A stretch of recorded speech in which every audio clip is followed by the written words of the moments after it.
Hello viewers, welcome to Rekha's Kitchenette. நாம இன்னைக்கு நேந்திரம்பழ அப்பம் எப்படி செய்யலாம்ங்கறத பார்க்கலாம் வாங்க.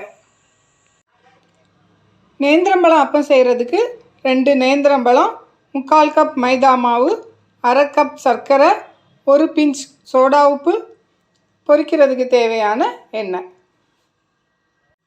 ஃபர்ஸ்ட்ல மைதா மாவை இந்த மாதிரி சலிச்சு எடுத்துக்கணும்.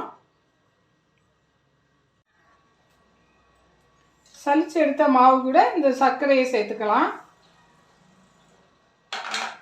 சேர்த்துட்டு கொஞ்சம் கொஞ்சமாக தண்ணி சேர்த்து கிளறிக்கலாம். சர்க்கரை சேர்த்துருக்கிறதுனால அதுவும் சேர்ந்து தண்ணி கூட இலகி வரும். அதனால தண்ணியை பார்த்து சேர்த்துக்கோங்க. நான் ஒரு 1/2 கப்பு போல் தண்ணி சேர்த்துருக்குறேன். இந்த மாதிரி கெட்டியாக கலக்கிக்கோங்க. கலக்கியாச்சு. இது கூட சமையல் சோடா சேர்த்துக்கலாம்.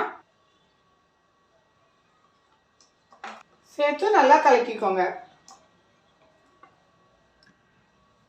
இது இருக்கட்டும். இந்த நேந்திரம்பழத்தோட தோலை நீக்கிட்டு கட் பண்ணிக்கலாம்.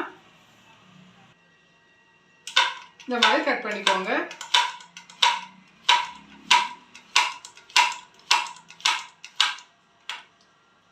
இந்த அளவு தடிமனா கட் பண்ணிக்கோங்க. இப்போ 2 பழமும் வெட்டியாச்சு. இனி நம்ம அப்பம் பொரிச்சு எடுத்துக்கலாம். ஒரு கடாயை அடுப்பில் வச்சுட்டு கடாய் சூடானதும் அப்பம் பொரிக்கிறதுக்கு தேவையான எண்ணெயை சேர்த்துக்கலாம்.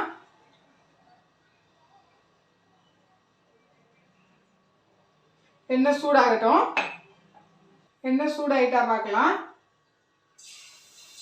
எண்ணெய் நல்லா சூடாயிடுச்சு. இப்போ இந்த கலக்கி வச்சுருக்கிற மாவில் நம்ம கட் பண்ணி வச்சுருக்கிற பழத்துண்டுகளில் ஒரு 4-5 பீஸ் போட்டுக்கலாம். ஒரு 7 பீஸ் போட்டிருக்கிறேன். இப்போ இது இந்த மாவில் இந்த மாதிரி முக்கிட்டு போட்டு எடுக்கலாம். மாவில் இந்த மாதிரி முக்கி எடுத்துக்கணும். இப்போ இது சூடான எண்ணெயில் சேர்த்துடலாம். இப்படி ஒவ்வொரு பழத்துண்டையும் இந்த மாதிரி சேர்த்துக்கலாம்.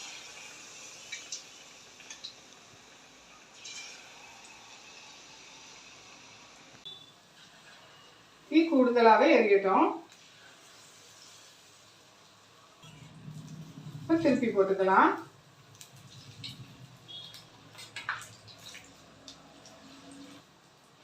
எல்லாம் வெந்துட்டு நம்ம எடுத்து வச்சுக்கலாம்.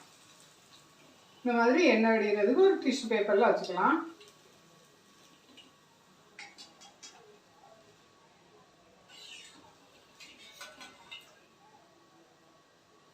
இது போல ப்ரௌன் கலர் வந்ததை எடுத்துடலாம். இனி தீயை கொஞ்சம் கம்மி பண்ணி வச்சுக்கோங்க. மீடியம் ஃப்ளேமை விட கொஞ்சம் கூட்டி வச்சுக்கணும்.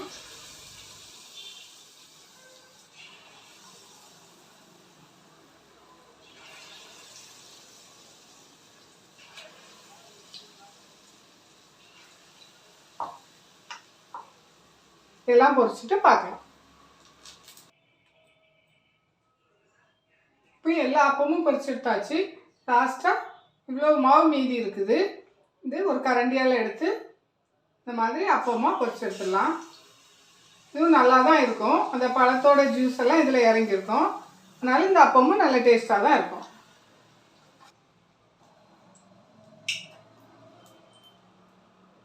வெந்ததும் இந்த மாதிரி திருப்பி போட்டுக்கோங்க. எல்லாமே பொரிச்சாச்சு. நம்ம பிளேட் டர்னிங் பண்ணிடலாம். சாஃப்டான பழாப்பம் ரெடி. இப்போ பாருங்கள், இந்த மாதிரி சாஃப்டாக இருக்கும். இந்த ரெசிபி பிடிச்சிருந்துச்சுன்னா லைக் பண்ணுங்கள், ஷேர் பண்ணுங்கள். ரேகாஸ் கிச்சனெட் சேனலை சப்ஸ்கிரைப் பண்ணுங்கள். தேங்க்யூ.